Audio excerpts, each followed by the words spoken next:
La directrice exécutive de l'UNFPA a clôturé sa mission de travail en RDC.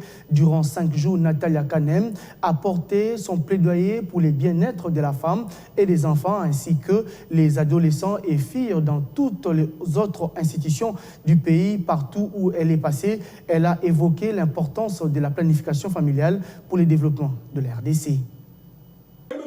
Zéro décès maternel évitable, zéro besoin non satisfait en matière de planification familiale, zéro violence basée sur le genre en RDC, 3 objectifs transformateurs que vise le Fonds des Nations Unies pour la population.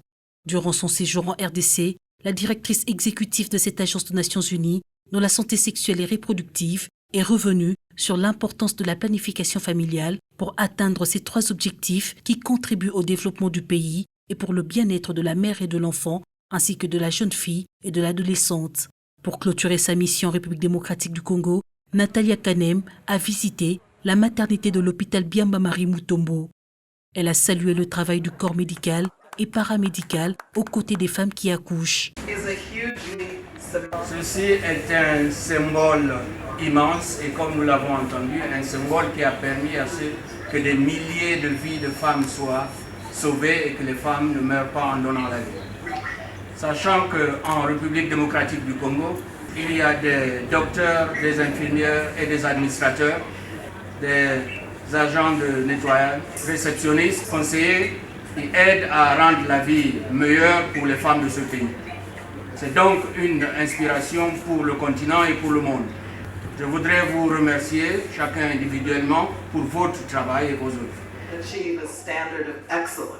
La directrice exécutive a par la même occasion remis des kits de dignité aux accouchés.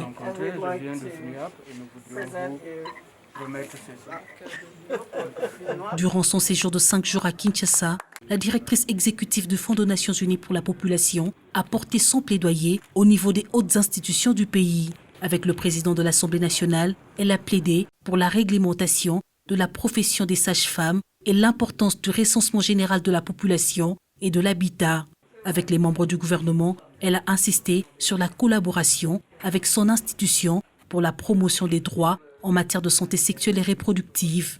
La situation de la femme avait une place de choix dans son agenda, d'où sa rencontre avec les femmes leaders de la RDC.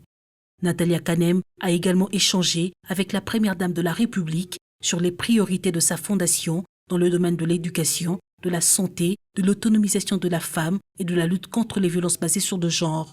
Les avancées de la RDC pour le bien-être de la mère et de l'enfant, ainsi que de la jeune fille, a été saluée par la directrice exécutive de l'UNFPA. Natalia Kanem s'était aussi rendue à l'hôpital de Panzi à Bukavu, où elle a échangé avec le docteur Denis Mukwege sur la prise en charge des victimes de violences basées sur le genre.